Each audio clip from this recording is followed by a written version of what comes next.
Hey everyone, Javelin here and welcome back to the channel. Today I'm going to be exploring the muck of the Subterranean Shunning grounds and doing some light theorizing while I'm at it. Be sure to subscribe as it would greatly help the channel's growth and help me reach my 1000 subscriber goal. That said, without any further delay, let's get started. When we first get down here, we are immediately met with a group of the Omen. The Omen were cursed from birth. Originally, this was viewed as a blessing, eventually becoming shunned and considered cursed and evil.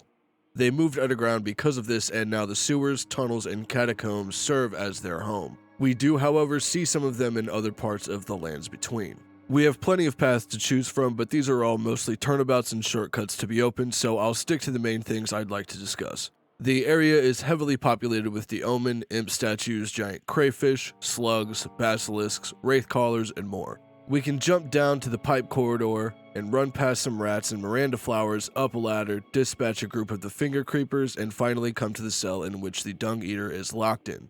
The Dung Eater is the source of the Seedbed Cursed and is renowned for his dark, sinister appearance and torture of the individuals who are unfortunate enough to become his victims.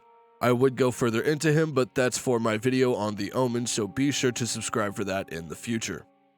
We come down to a small pit of source filled with wraith callers and a royal revenant. I honestly don't know much about these guys save for their possibly experiments of grafting during Godric's rule and were cursed by way of grafting, but they're fascinating regardless and a decent challenge to boot. And the wraith callers all seem to use a spirit calling bell and drop grave violet, which is believed to be useful for calling forth spirits. After making our way through the tunnels and past some slugs, defeating an omen, we come to a pair of omens praying at an altar that shows a woman. This statue looks like any other statue that I can remember. My only theory is that this is quite possibly the Formless Mother, or Saint Trina. Moog worships the Formless Mother, and Saint Trina was the god or goddess of sleep. But I will be covering Moog and Saint Trina in separate videos, so be sure to subscribe for those as well. Entering the Landell catacombs, we come to these absolutely disgusting, rotted, warmed up corpses, and these guys are basically everywhere, so do with that what you will. We also come across these statues I talked about a bit ago, and more of the Omen.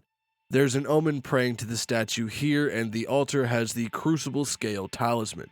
This talisman represents the divinity that once existed in ancient times, but is now considered an impurity with the advance of civilization. This is incredibly relative to not only the Omen, but the Misbegotten as well, as they are also considered cursed and touched by the raw power of the primordial crucible. I talked about this in an early video of mine surrounding the ancient dragons. We also come across a pair of omens, one seemingly mourning the passing of his friend. Or perhaps he murdered him himself. Curious either way. We fight Esger in the final room of the catacombs. Esger is a noble who serves the Lord of Blood, also known as Moog, and aids in ushering in the Mohgwyn dynasty. He uses the Reduvia, a dagger with a vicious design that is perpetually coated in blood. After defeating him, we obtain the Lord of Blood's exaltation. I will speak more of this in my video on the Omen. Returning to the sewers, we can traverse the tunnel system to come to a group of living jars, sitting peacefully unless provoked.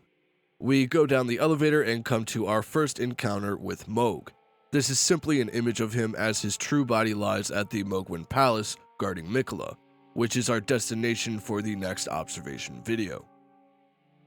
If you made it to the end of this video, you have my thanks. I definitely died a handful of times making this video, mostly because I stood around looking at stuff and wouldn't heal, but that's besides the point. I liked running around the sewers, getting lost, and forgetting my turns and pathing because I would get lost looking for things. It was pretty entertaining.